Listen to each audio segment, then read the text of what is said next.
कारण होता है और कार्यकारक होता है। अगर भगवान ने हमें यहां बंद मुट्ठी लेकर भेजा है, इसका अर्थ है कि इस मुट्ठी में कुछ तो भी दिया है। जब आप पकड़ लेते हैं तो बंद मुट्ठी होती है, क्योंकि अंदर कुछ तो भी अगर नहीं होता तो बंद नहीं होती है, खुली होती है। इसका अर्थ है ईश्वर ने जब हमें यहां भेजा पृथ्वी पर, तो बंद मुट्ठी में कुछ तो भी दिया। क्या दिया? 22 मंजिला मकान नहीं, Mercedes Benz car, super class नौकरी, स्विस बैंक में अकाउंट, ये भौतिक बातें है। ईश्वर ने देता, खींच कर देनी पड़ती है तब मिलती। तो क्या दिया भगवान? भगवान ने हमारे बंद मुट्ठी में 3 दायित्व दिए। God has given 3 commitment in our own hand. कौन से 3 दायित्व दिए? पहला दायित्व दिया कि मैं तुम्हें अभी पृथ्वी पर भेज रहा हूं, इसके लिए नहीं कि आप आपकी आयु बर्बाद करो। मैं इसलिए भेज रहा हूं कि आपकी सेवा उन लोगों के लिए देना है जो पीड़ित है, कष्टी है, शोषित है, जिनका कोई नहीं है, उनके लिए आपको सेवा देना है, कार्य करना। दूसरा दायित्व दिया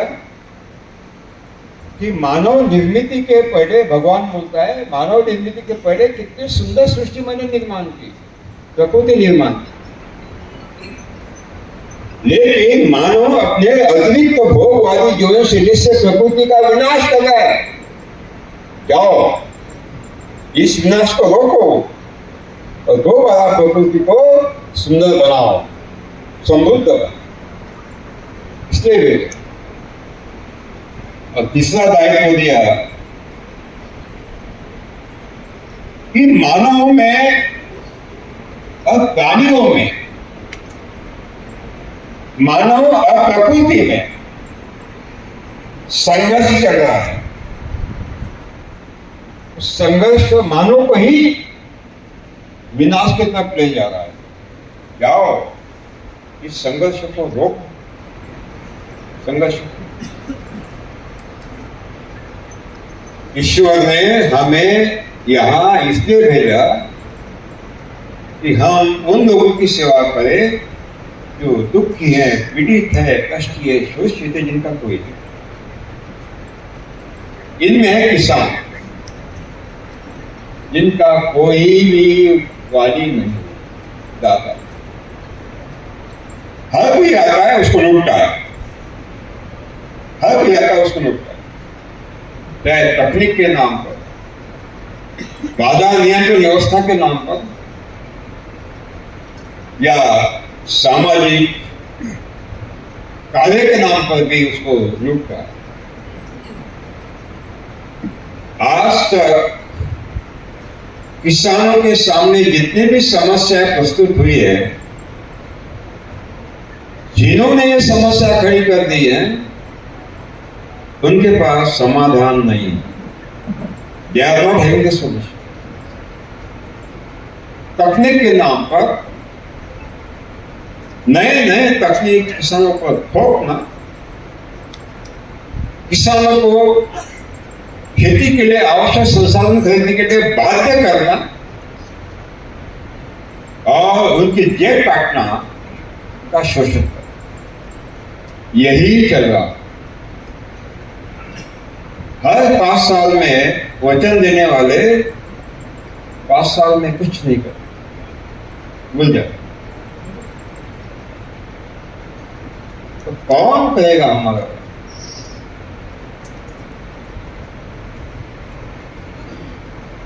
हम एक चक्रव्यूह में फंसे हैं। पूरी कौरव सेना चारों ओर हमारे तरफ देख रही है, लूट रही है। चक्रव्यूह में प्रवेश करने का सीख ट्रेनिंग कृषि वैज्ञानिकों ने हमें दे दिया है, सरकारी कृषि अधिकारियों ने हमें दे दिया है, प्रसार माध्यमों में हमने दे दिया है कि चक्रों में कैसे प्रवेश करना है। लेकिन इस लूटे हुए चक्रव्यूह से बाहर निकलने का रास्ता अभी तक किसी कृषि वैज्ञानिक ने नहीं बताया, न सरकार ने बताया, न सामाजिक क्षेत्र में काम करने वालों ने नहीं बताया, तो इतना ही नहीं, आध्यात्मिक क्षेत्र में काम करने वालों ने भी नहीं बताया।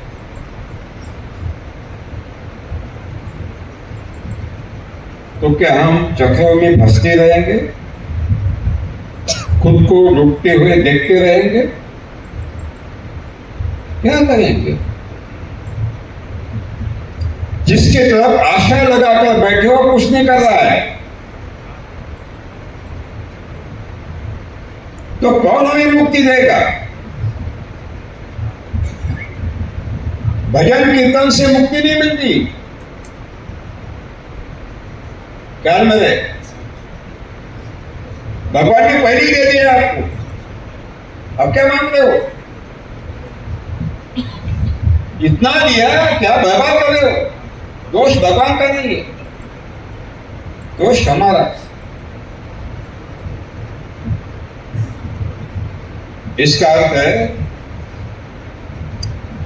कि हमारी इस दास्यता से, चक्रव्यूह से बाहर निकलने का रास्ता कोई भी बताने वाला नहीं है। हमारा जो शोषण हो रहा है, लूट हो रही है किसानों की, उससे बचने का रास्ता कोई भी हमें बताने वाला नहीं है। हमारे समस्याओं को हमें ही समझना होगा, समस्या के जड़ों तक पहुंचना होगा, टू द रूट कॉज,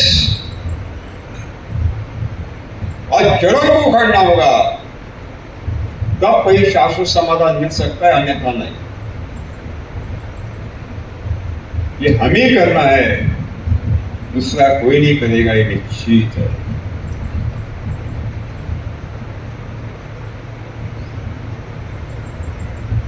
साथियों, बहुत सारे भ्रम है हमारे मन में, और ये भ्रम उन लोगों ने फैलाए हैं जिनको हम विद्वान कहते हैं।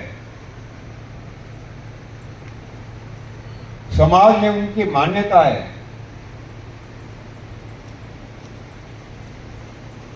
और जिन्होंने भ्रम फैलाए हैं उसके पीछे व्यक्तिगत स्वार्थ है, मानवता बिल्कुल नहीं है।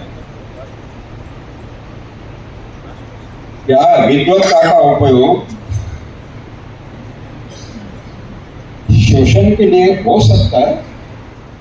हो रहा है। हम देख रहे कि पाकिस्तान से आतंकवादी आ रहे हैं, हमला कर रहे, लोगों को मार रहे। ठीक है, उनके पास शस्त्र है, अस्त्र है, लेकिन पूरी दुनिया में एक नया बौद्धिक आतंकवाद फैल रहा है। बौद्धिक आतंकवाद जो समस्याएं पैदा कर रहा है, उससे कौन लड़े? दुनिया के अति विद्वान बौद्धिक आतंकवादी बन गए।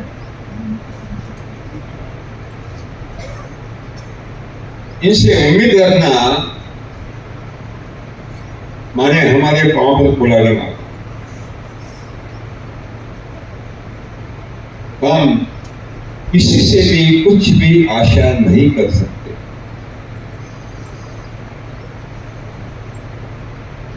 किसानों के हित के लिए काम करने वाले अनेक किसान संगठन अभी तक हुए, बहुत बड़े बड़े आंदोलन हुए, बहुत बड़े बड़े आंदोलन। एक भी किसान की समस्या का समाधान इन किसान संगठनों ने नहीं दिया अभी तक, नहीं। समस्या वही के वही है, तो कौन देगा? किसका दायित्व है?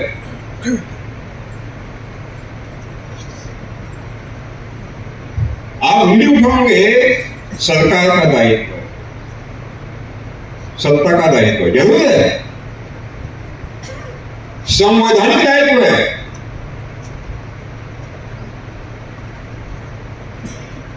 लेकिन सरकार की मर्यादाएं होती है, उन मर्यादा को लांघ कर कोई सरकार काम नहीं कर सकती। इतिहास साक्षी है, सत्ता कभी भी व्यवस्था परिवर्तन का साधन नहीं बनी, इतिहास साक्षी।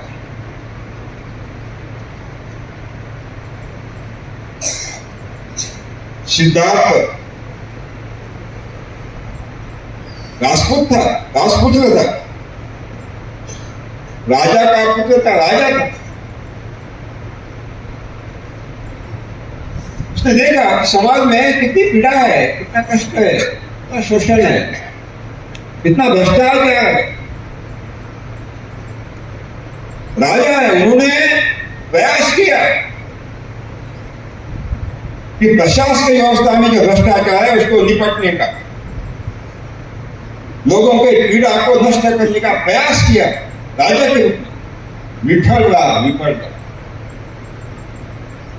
सत्ता का त्याग कर दिया और गौतम बुद्ध बन गए,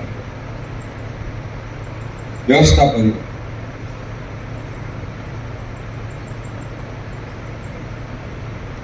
सत्ता की सीमाएं होती हैं, मर्यादाएं होती है,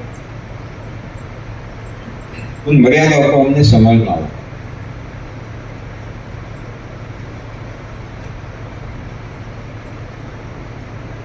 महात्मा गांधी जी ने आंदोलन किया,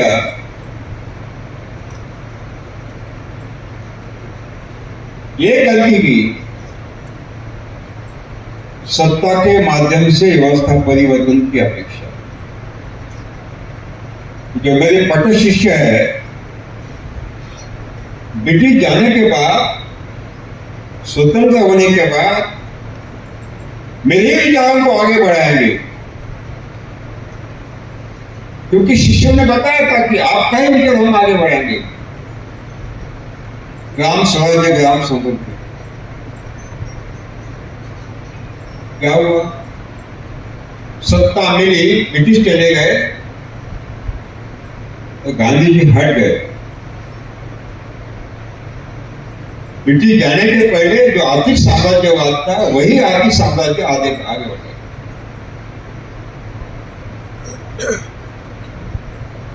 सिद्ध हुआ सत्ता व्यवस्था